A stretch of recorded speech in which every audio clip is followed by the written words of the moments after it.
저는 오늘 어찌 악하지 않겠느냐라는 제목으로 말씀을 전하도록 하겠습니다. 심리학 용어 중에 소유 효과라는 그런 용어가 있습니다. 우리가 어떤 물건을 잠시라도 소유하게 되면 마치 그 물건을 잠깐 내가 소유했었다는 그 이유 하나만으로 이 물건에 대해서 그 전에 생각하는 것보다 더 높은 가치를 부여하고 생각하는 이런 인지적 편향 현상이 나타나는 것을 소유 효과라고 합니다. 이것이 마케팅에 잘 쓰이는데요. 어떤 마케팅에 쓰이냐면 옷가게에서 마치 쇼핑을 할 때 옷을 골라볼 때 이 옷 저 충분히 보고 싶은데 점원이 갑자기 막 입어보라고 막 하죠. 그러면 이 옷을 한번 딱 입어보면 그 옷을 입어봤다는 거 하나로 입어보니까 괜찮네 하면서 그 옷을 사게 된다는 겁니다. 또 마트 같은 데서 이렇게 쇼핑을 하거나 장을 볼 때 그 시식 코너가 있죠. 시식 코너에서 조금 주는 그 음식을 한번 받아 먹고 그 음식을 또 사게 되는 그런 효과들, 이런 마케팅에서 많이 쓰이는.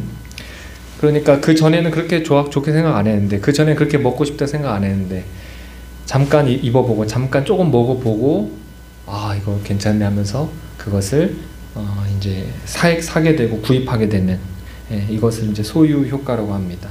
우리 신앙생활에서도 마치 이런 소유 효과가 이제 일어나는 것을 우리가 알 수 있습니다. 우리 잠깐 나그네 인생길 이 땅에 잠시 머물다 가는 인생이라는 것을 알면서도 또 나에게 있는 이 재물과 또 나에게 속한 이 사람들을 향하여서 이것이 마치 내 물건인 것 마냥, 이 사람이 마치 나의 소유인 것 마냥 그렇게 행동하고 쥐고 있을 때가 있다는 것입니다.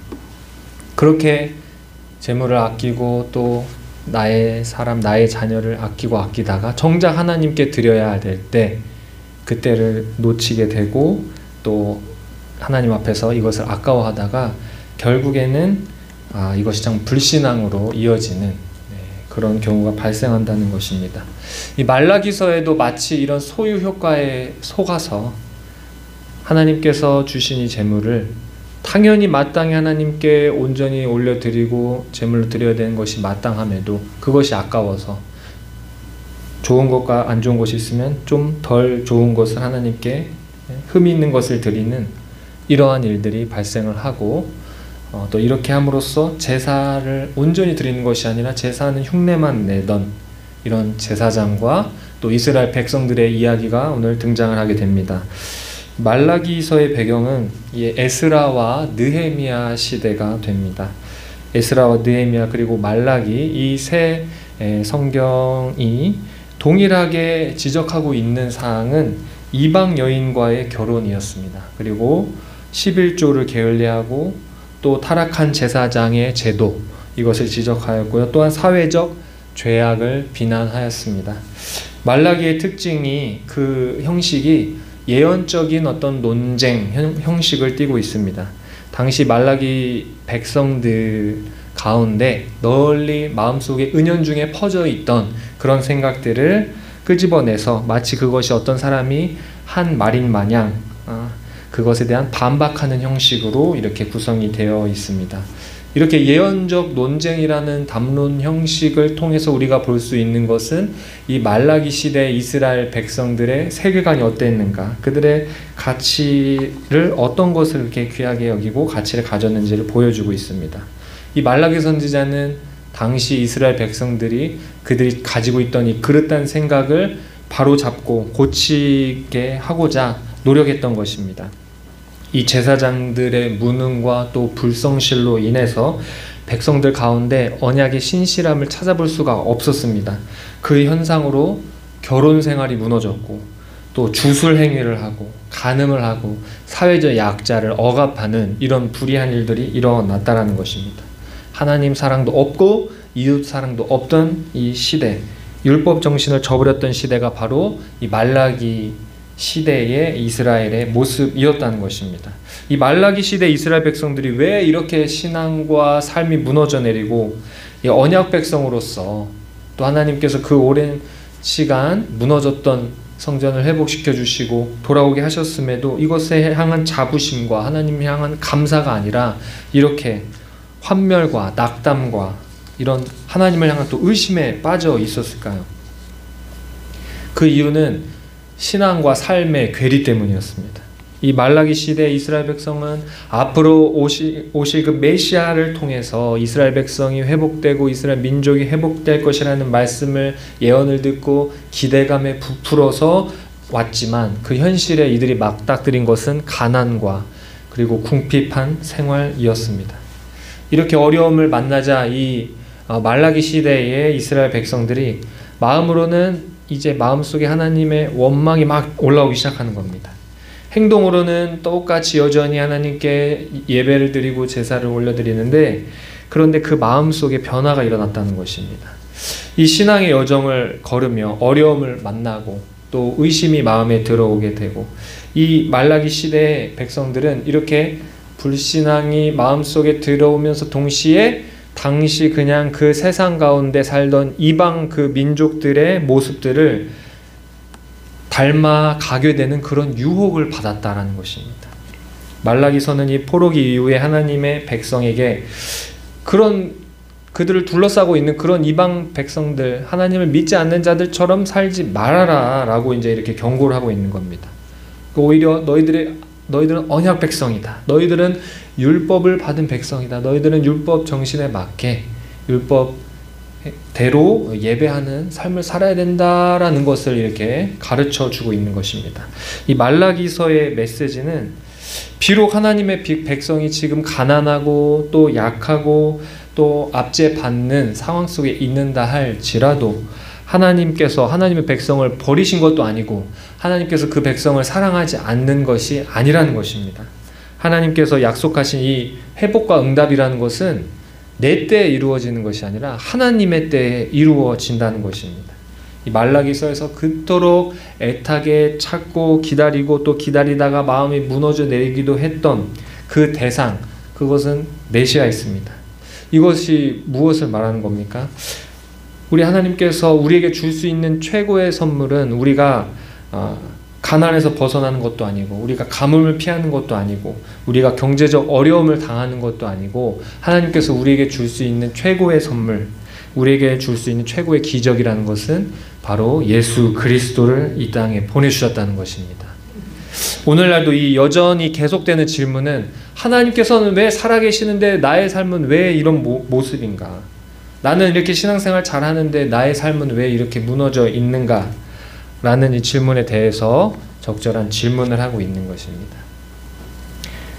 이 하나님의 자녀로서 받고 있는 환난과 이 어려움이 이 말라기서를 통해 보았을 때 그 원인이 다른 무엇이 아니라 바로 하나님께 드리는 예배가 불성실하게 드려졌기 때문이라는 것입니다. 우리가 어떤 문제가 있을 때 정확하게 그 문제의 원인을 알아내야 그 문제를 해결할 수 있듯이 말라기서에서 말하는 것은 너희가 예배를 불성실하게 드렸기 때문에 이러한 어려움과 또한 고통이 있었다라는 것을 말해주고 있습니다.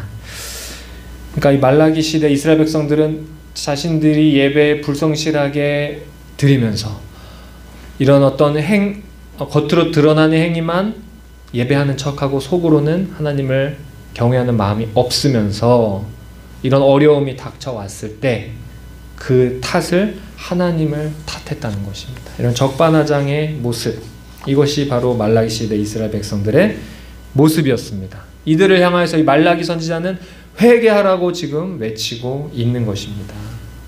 그 회개하라고 외쳤던 그 내용 중에 오늘 말라기 본문에서 하나님께서 참 이것이 어찌 악하지 아니하냐, 오늘 제목으로 제가 삼았는데요, 어찌 악하지 아니하냐, 하나님께서 참 악하다라고 보시는 것 두 가지를 한번 나눠보겠습니다. 첫째로 제사장들과 백성들이 하나님을 경외하지 않는 것을 악하게 보셨습니다. 6절 말씀에 내 이름을 멸시하는 제사장들아 이렇게 말하고 있습니다. 이 하나님께서 이스라엘 백성에게 진노하신 주된 이유는 이 하나님께 예배드리는 그 제단에서 하나님을 욕되게 했기 때문입니다. 또한 이 하나님의 율법을 가르치고 또 재판하는 이 제사장들이 불경건한 태도, 불성실한 태도를 보였던 것입니다. 그러면서 이 비유를 들고 있습니다. 아들은 그 아버지를, 종은 그 주인을 공경하나니. 우리 얼마 전에 우리 어버이를 생각하는 주일을 맞이하여서 우리 주일학교 어린이들이 효도 행사를 했습니다. 효도를 실천 행사를 했습니다. 예. 우리 부모님들께 쿠폰을 드려서 그 쿠폰을 긁으면은 그 안에 부모님께 효도를 할 수 있는 이제 내용이 들어있는 겁니다. 설거지 도와드리기, 안마해드리기, 포옹하기 이런 것들이었습니다. 예. 그래서 우리 아이들이 간단하게 할 수 있는 그런 효도 항목들을 좀 적어서 이렇게 행사를 해 보았는데요. 이 아이들이 이제 사진을 찍어서 어떻게 또 실천을 했는지 올렸습니다. 보면은 아이들이 부모님 막 마사지도 해드리고 막 설거지도 하고 또 막 껴안아 드리기도 하고 사랑해요, 소중해요 하면서, 그래서 그 표정 가운데 정말 그 사랑을 실천한 아이들의 표정, 또 그 마사지를 받는 부모님들의 그 표정, 너무 그 행복하고 잘 감사가 넘치는 그런 모습을 보았습니다. 예, 이 부모님들로서는 가장 어떻게 보면 보람이 되고 기쁜 것이 바로 자녀가 이 부모님이 얼마나 소중한 존재인지 표현하고 감사하다고 또 말할 때 가장 보람이 되고 기쁜 것인데, 우리 하나님께서는 이 말라기 시대에 전혀 이 이스라엘 백성들에게서 전혀 공경을 받지 못했다는 것입니다. 그런데 그 이유가 가장 먼저 제사장에게 문제가 있었다는 것입니다. 이렇게 제사장이 지적을 받자 제사장들은 다음과 같이 반응을 합니다. 우리가 어떻게 주의 이름을 멸시하였나이까 하고 되묻습니다. 이 제사장들은 자신들이 전혀 하나님을 주의 이름을 멸시하지 않았다고 생각했습니다. 왜냐하면 이 겉으로는 아무 문제가 없었습니다. 늘 제사가 드려지고 있었고 늘 성전을 섬기고 있었기 때문입니다. 그러나 이 제사장들이 빠진 함정이라는 것은 바로 이런 외형적 행위만으로 충분하다고 여긴 그것이 바로 함정이었습니다. 우리 하나님께서는 마음의 중심을 보시는 하나님이신데, 이 제사장들의 외적 행위가 아니라 그들의 중심을 딱 꿰뚫어 보니까 너희들이 나를 멸시하고 있구나 라고 말씀을 하고 계시는 겁니다. 이 제사장들이 무슨 잘못을 했을까요? 이 제사장들이 자신도 하나님 앞에 이 제사장으로서 늘 거룩하고 성별된 존재로서 항상 하나님을 경외하고 또 영과 진리로 드리는 예배자가 되어야 하지만, 더 나아가서 이 제사장은 자신의 신앙생활과 예배생활 뿐만 아니라 이스라엘 백성들이 참된 예배자로 나올 수 있도록, 하나님 앞에 거룩한 나라, 거룩한 백성으로서 설 수 있도록 지도하고 가르치고 도와주었어야 하는데, 바로 이 말라기 시대의 이 제사장들은 이 의무를 저버렸다는 것입니다. 그럼으로써 이 백성들의 예배가 타락하고 그 책임을 하나님께서는 지금 제사장에게 묻고 계시는 것입니다. 이와 같이 하나님을 멸시하고 공경하지 않고 두려워하지 않는 모습이 사실은 오늘날 우리에게도 있다라는 것입니다. 그 증거가 무엇일까요? 그 증거는 바로 우리의 신앙이 개인주의로 흘러간다는 것입니다.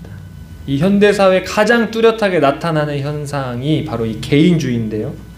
예전에는 식사를 할 때 혼자 하면은 그것이 참 스스로도 되게 민망하고 부끄러운 일이었는데, 오늘날은 오히려 혼자 식사하는 게 더 편해지는 시대가 왔습니다. 또 이 오늘날 세 집 중에 한 집은 1인 가구라고 합니다. 저도 이제 1인 가구인데요.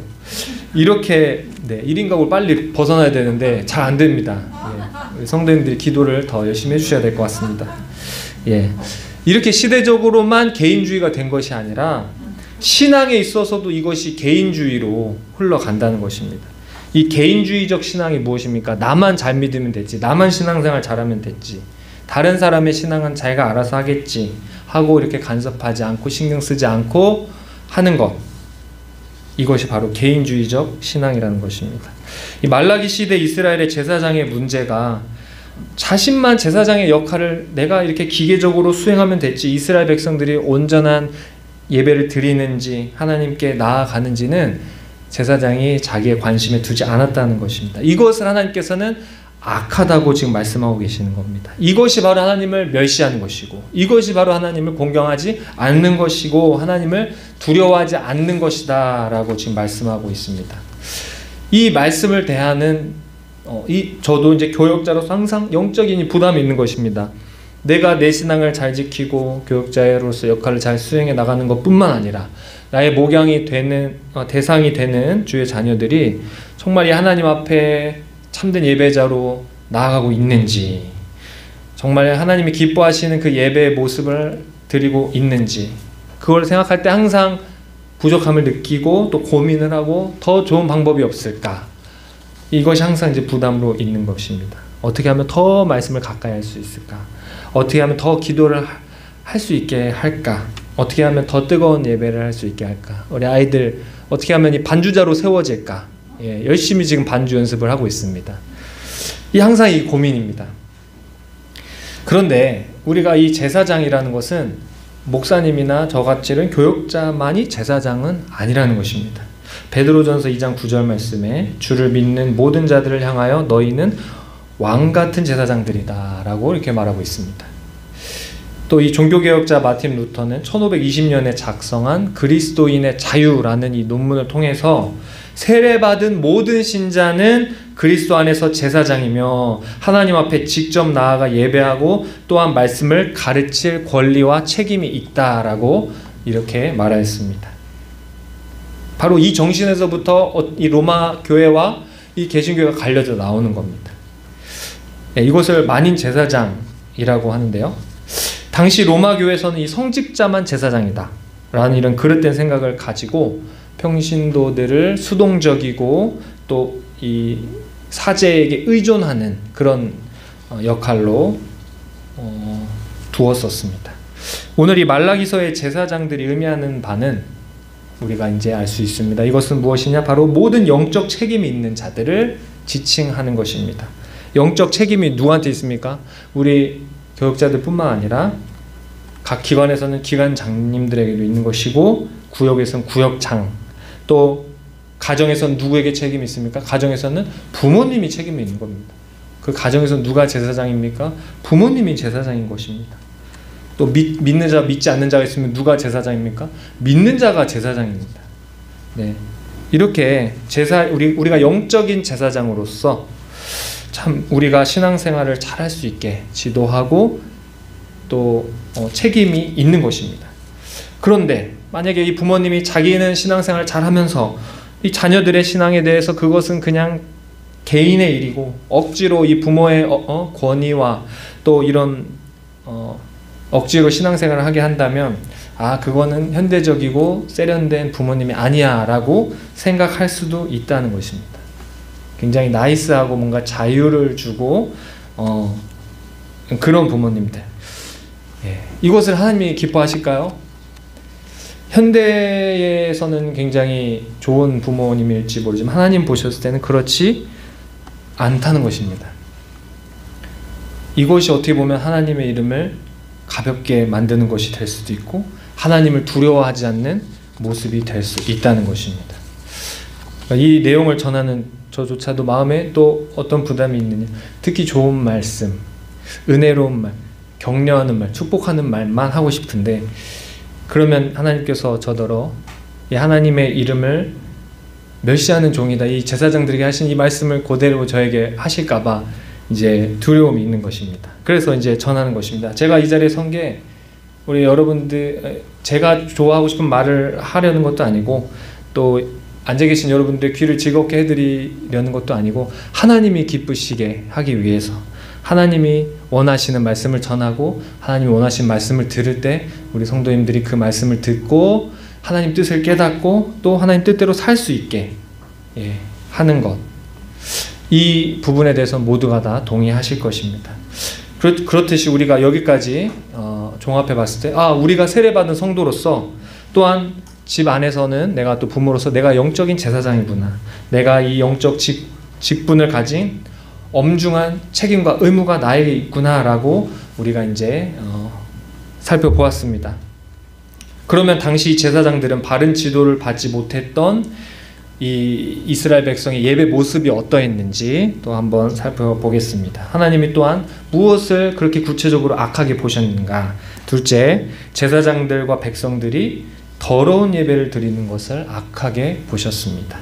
8절 말씀, 만군의 여호와가 이르노라 너희가 눈먼 희생제물을 바치는 것이 어찌 악하지 아니하며 저는 것 병든 것을 드리는 것이 어찌 악하지 아니하냐. 이 말라기 시대 이스라엘 백성들이 제단에 제물을 드릴 때 흠이 있는 짐승을 제물로 드렸던 것입니다. 그러면서 자기들이 어쨌든 이 제단까지 가지고 온 그 수고와 노력이 있었을 텐데 그렇게 해서 바쳤지만 그것이 축복으로 다가온 것이 아니라 오히려 하나님의 진노를 사고 오히려 하나님의 저주를 받는 정반대의 결과를 가져오게 되었던 것입니다. 하나님께 제사를 드리고 하나님께 예배를 드리는 것은 하나님의 복을 받고 또 하나님의 응답을 받는 그런 장소인데 오히려 하나님의 이름을 모독하고 하나님을 두려워하지 않는 이런 악한 모습을 보여졌다는 것입니다. 예배가 다 같은 예배가 아닌 것입니다. 예배가 정결한 예배가 있고 하나님 보시기에 더러운 예배가 있다는 것입니다. 무엇이 정결하고 무엇이 더러운 예배겠습니까? 단순히 이 제물이 불완전하다는 것을 의미하는 것이 아닙니다. 하나님께서는 우리의 폐부와 심장을 다 감찰하시고 머리털까지 세심받으신 하나님이기 때문에 우리가 아무리 완전한 제물을 들고 온다 할지라도 하나님 보셨을 때는 흠이 있을 수밖에 없습니다. 그렇다면 하나님이 무엇을 보고 악한 제물이다라고 하냐면 그 마음에 하나님을 가벼이 여기고 하나님을 멸시하는 태도로 드리는 그 제물을 하나님은 안 기뻐하시고 악하다라고 말씀하시는 겁니다. 이런 예배는 차라리 드리지 말아라 하시는 겁니다. 하나님께서는 완벽을 요구하시는 게 아니라 하나님은 그 마음을 원하시는 겁니다. 그래서 우리가 두 개의 제물이 있다면 그 중에 조금이라도 나은 것을 하나님께 드려야 되는 것입니다. 우리에게 헌 것이 있고 새 것이 있으면 무엇을 드려야겠습니까? 새 것을 드려야 되는 것입니다. 그런데 이 말라기 시대의 이 백성들은 헌 것과 새 것이 있을 때 흠 있는 것과 흠 없는 것이 있을 때 흠 없는 걸 하나님께 드리고 헌 것을 주님께 드린 모습이 있었다는 것입니다. 제가 한 가지 다른 교회 이야기를 하고 싶은데요. 절대 우리 교회 이야기가 아니라 다른 교회 이야기입니다. 이 교회에서 성미를 이렇게 모았다고 합니다. 성미를 모아서 그 성미로 이제 교역자들 이렇게 나누어 주었는데 제가 같이 이제 수업을 듣는 어떤 목사님이 계셨습니다. 그런데 그 성미에서 쌀벌레가 나왔다는 겁니다. 이게 무엇을 의미하겠습니까? 이 성미를 교회 앞에 나와서 하나님께 드릴 때 그것을 갓 도정한 그런 쌀, 신선한 쌀, 아직 뜯지 않은 쌀 이런 걸 드린 게 아니라 요새 하도 먹을 게 많으니까 좀 어디 들어있었는지 모르는 그런 뜯어져 있고 벌레 먹은 그런 쌀 집에 있으니까 이거 버리기 처치 곤란이니까 성미로 갖고 가자. 그래서 이제 성미에다가 냈다는 겁니다. 그러니까 이 벌레가 생겼다는 건 제대로 관리가 안 됐다는 거죠. 신선한 쌀이 아니라는 겁니다. 자, 그렇다면 이 벌레 먹은 쌀을 이제 받고 이걸로 밥을 지어서 먹은 교역자가 이 쌀벌레가 나온 쌀을 먹고 말씀을 바로 전할 수 있을까요? 강단에 서서 이 말씀을 은혜롭게 전할 수 있을까요? 저는 지금 교역자들 잘 섬기라고 말하는 것이 아닙니다. 오히려 우리 교회는 교역자를 너무 잘 섬겨주셔서 우리 교회만 그 교역자를 잘 섬기는 교회가 없는 것 같습니다. 우리 항상 우리 고집사님이 우리 교회가 최고죠. 우리 교회 집사님들만 분들 없죠. 막 이렇게 하시는데 없다고 제가 항상 오히려 너무 많이 먹어서 배가 나갈까봐 제가 항상 긴장을 하고 있습니다. 오늘도 그 사랑을 제가 먹고 이렇게 앞에 이제 섰는데 마치 이렇게 성미라고 가져왔는데 벌레 먹은 쌀 집에서 아무도 안 먹는 거 버리기 아까우니까 드리듯이 마치 말라기 시대의 더러운 떡과 부정한 재물을 이렇게 드린 이 내용을 보면 참 그 교회가 이제 생각이 납니다. 그래서 그 교회는 다음부터 성미하지 말자고 아예 그냥 이렇게 할 바에는 하지 말자고 했다는 얘기를 들었습니다. 제가 말씀드리고자 하는 것은 우리가 주의 교회를 향해서 우리가 무엇을 드리든지 간에 그 바친 예물에는 마음이 담겨 있고 신앙 고백이 담겨 있고 하나님을 향한 사랑이 담겨 있다는 겁니다. 우리가 하나님께 예물을 드리면 하나님께 좋은 일인데 사실은 그것은 나에게 좋은 일이 되는 것입니다. 그 예물을 드린 그 성도님에게 좋은 것입니다.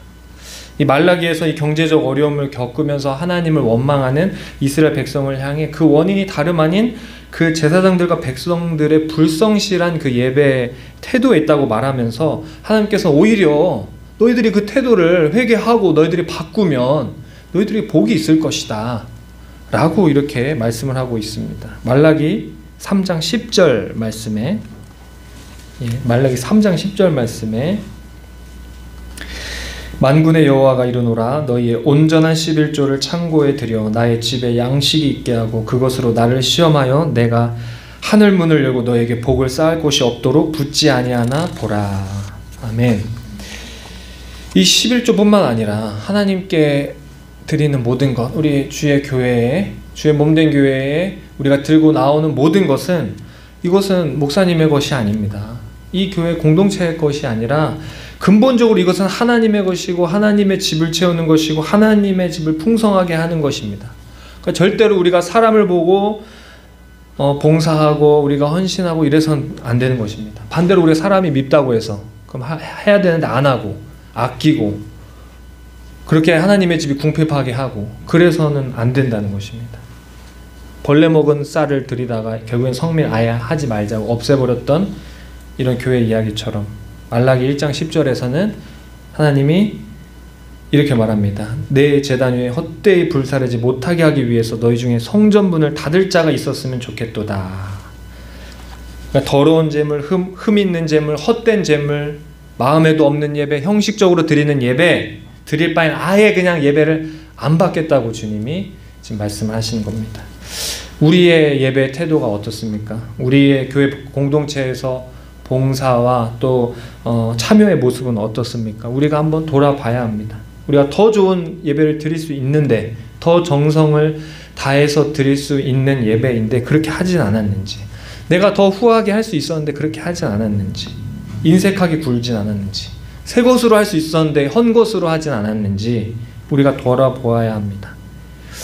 우리의 죄악된 모습이라는 것은 마치 이와 같이 우리가 주의 거룩한 성도라고 하면서 사실은 그 내면을 살펴보면 개인주의적이고 남을 돌보지 않고 내 가족이나 내 영적으로 책임을 지고 이끌어야 될 연약한 자들을 방치하고 또한 예배드리는 데 있어서 최선의 것을 드리지 않고 흠있고 부정한 것을 드리는 이런 모습들, 형식만 갖추는 기만하는 이런 행위들, 이것이 바로 우리 안에 우리도 모르게 자리 잡고 있는 죄악된 모습이라는 것입니다.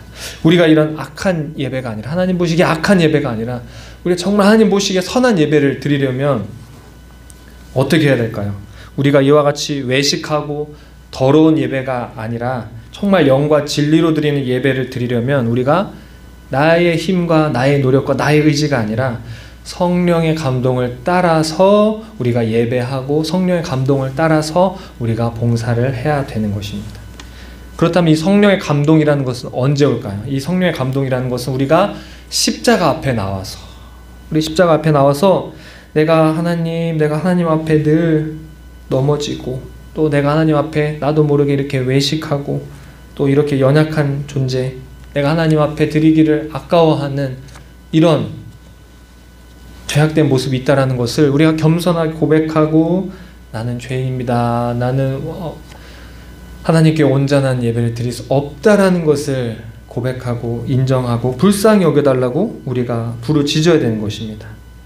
그렇다면 그렇게 되면 어떻게 될까? 예수님께서 십자가의 피로 우리를 깨끗이 씻어주시고 우리가 더 이상 더러운 예배, 악한 예배가 아니라 정결한 예배, 거룩한 예배, 우리 마음의 심령이 하나님을 멸시하는 태도가 아니라 하나님을 정말 두려워하는 마음, 경외하는 마음으로 예배를 드릴 수 있도록 도와주시는 것입니다.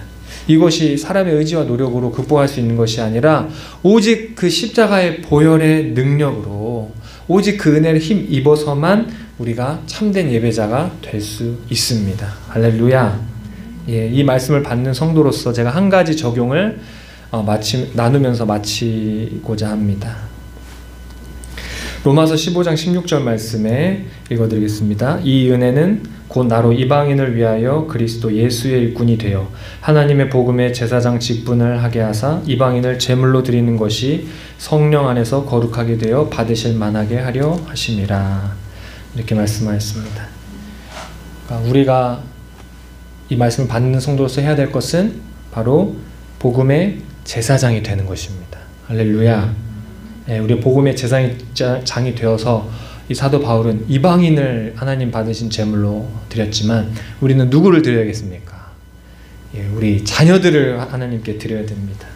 하나님께서 받으시기에 기뻐하시고 합당하신 제물로. 우리 한국교회를 진단해 봤을 때 정말 이 한국교회만큼 전 세계 어느 교회를 봐도 뭐 선교사님들도 얘기하잖아요. 이 한국교회 교역자들만큼 이렇게 또 한국교회 성도들만큼 수준 있는 이런 교회가 없다. 예배 참석이나 헌신, 막 모든 것이 뭐 부족함이 없다라고 이렇게 평가를 합니다. 문제는 이 한국교회 부흥을 그 견인해 왔던 이 세대가 주님의 부름을 받고 이제 주님 품에 가게 되면 그 다음은 어떻게 되겠냐 하는 것입니다. 이 신앙의 계대가 실패한다면 그 책임은 먼저 복음을 받고 그 믿은 영적인 이런 제사장을 역할을 했어야 했던 그 부모들에게 그 책임이 있다는 것입니다. 이 말라기 시대 제사장들이 이스라엘 백성들이 예배 태도가 잘못되는 것을 지적하지 않고 관용하다가 하나님께 책망을 받았듯이 우리 신앙 문제에 있어서는 우리가 관용과 자유를 보장하는 이런 방식의 어떤 우리의 태도는 오히려 사람의 그 악하고 죄악된 심성이 오히려 신앙에 있어서 더욱 방종하고 또 하나님으로부터 멀어지는 이런 결과를, 이런 여지를 줄 수 있다라는 것입니다. 타 종교에 한번 예를 들어볼까요? 불교에서는 자녀를 낳으면 그 자녀 중 한 명은 반드시 출가를 시킵니다. 지금 특히 이제 남쪽에 있는 동남아 쪽에 있는 이런 불교인 경우 그렇습니다. 그러니까 자녀들 낳으면 그 중에 한 명은 출가를 시키는 거예요. 막 초등학생인데 절에 들어갑니다. 머리를 막 밀고. 지금 우리 교회 우리 지금 꿈나무들이 있는데 제일 어린 우리 건이가 머리를 밀고 절에 들어간다고 한번 생각해 보십시오. 얼마나 눈물이 나겠습니까? 근데 그때 그 한 명을 보내면서 온 가족이 축하해주고 기뻐하고 한다는 것입니다. 그렇게 감으로써 그 가정에, 그 가문에 덕이 쌓이고 그 가문에 복이 온다라고 그렇게 믿는다는 것입니다. 또 이슬람 전통에서는 어떻습니까? 이슬람 전통에서도 이 자녀들이 있으면 이 자녀들의 그 교육을 꾸란 학교를 보냅니다. 꾸란 학교에 보내서 그 꾸란을 암송을 시키는데 막 1000개, 2000개씩을 문장을 막 외우게 합니다. 그러면서 그렇게 보내면서도 가족들이 축하해주고 우리 가족의 명예로 여깁니다. 또 이단으로 알려져 있는 몰몬교라고 있습니다. 이 몰몬교는 삼위일체를 부정하고요. 조셉 스미스라는 교주를 신봉하고 그 가족 형태에 있어서 일부 다처제를 옹호합니다. 이 미국에서 생겨난 이단인데요. 이 몰몬교에서는 18살이 되면 남자나 여자나 할 것 없이 18살이 되면은 선교사로 보내버립니다. 전 세계로. 그래서 2년 동안을 선교지에 나가서 선교 활동을 합니다. 우리나라에도 검은 바지에 흰 그 셔츠 입고 넥타이 매고 무슨 몰몬경 들고 그 백인 한 명이랑 동양 사람 한 명 이렇게 2인 1조로 다니면 그게 바로 이제 몰몬교 선교사들입니다. 인생에서 가장 중요한 때 아닙니까? 18살. 그런데 이들은 자기들의 신앙에 따라서 전 세계로 나가는 겁니다. 그 기간 동안에는 연애도 금지, 결혼도 금지, 마치 군복무를 하듯이 그렇게 갔다 오는 겁니다. 이 몰몬교 선교사가 우리나라에 500명이 들어와 있고요. 전 세계엔 54,000명이 있다고 합니다. 이게 얼마나 놀라운 숫자냐면 우리 한국 선교사가 전 세계에서 이제 인구 대비 가장 많이 선교사를 보냈다고 하는데 그래도 2만 명 정도 그 정도 됩니다. 반도 안 됩니다. 이처럼 이 종교들은 어릴 때부터 최우선의 교육을 대학 입시 교육도 아니고 조기 교육도 아니고 영재 교육도 아니고 요즘 한국에서 아주 교육계에서 초등학생부터 의대를 보내겠다고 의사를 만들겠다고 의대 입시반을 만들어서 조기 교육을 시킨다고 하는데 기독교 안에서도 솔직히 별 다를 바가 없을 겁니다. 내 자녀 의사 되고 싶어하고. 근데 타 종교에서는 어떻습니까? 초등학생인데 그냥 절에 보내버리고 꿀한 학교에 보내버리고 이미 10대 20대에 가장 인생에서 중요할 때 가장 인생에서 꽃이 피는 그때에 자기들이 믿는 그 종교에 헌신을 시킵니다. 군복무는 안 해도 선교지로 나가서 2년 동안 선교 활동하다가 돌아오라는 것입니다. 지금 우리 이 한반도 우리 한국 교회 가운데 지금 이방 종교가 어마어마하게 몰려오고 있습니다. 그러면 이렇게 종교를 활동을 열심히 하는 불교인, 이슬람, 몰몬교 이런 젊은이들과 우리 지금 한국 교회 젊은이들이 비교가 그 전투력에 있어서 비교가 되지 않을 것입니다. 과연 우리 다음 세대가 이 교회를 지켜낼 수 있을 것인가? 이 대한민국이 아닌 이 땅을 지켜낼 수 있을 것인가?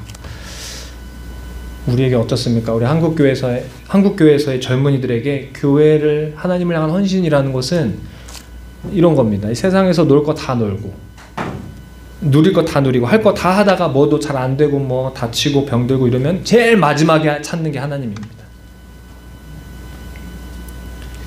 사실 우리가 하나님께 은혜 받고 또 주님께 헌신하는 것은 사실 어느 인생의 지점에서나 그것은 귀한 것이고 돌아갈 하나님 있다는 게 얼마나 감사한 일인지 모릅니다. 그러나 이왕 하나님께 드릴 거면 이왕 하나님께 그 삶을 드릴 거면 내 인생에 가장 그 꽃피는 황금기에 드려야 그것이 하나님이 기뻐하시지 않겠습니까? 어찌 악하지 않겠느냐?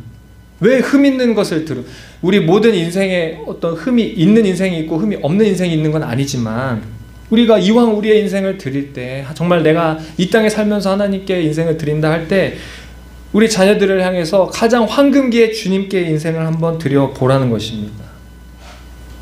우리가 타 종교를 따라하자는 것이 아닙니다.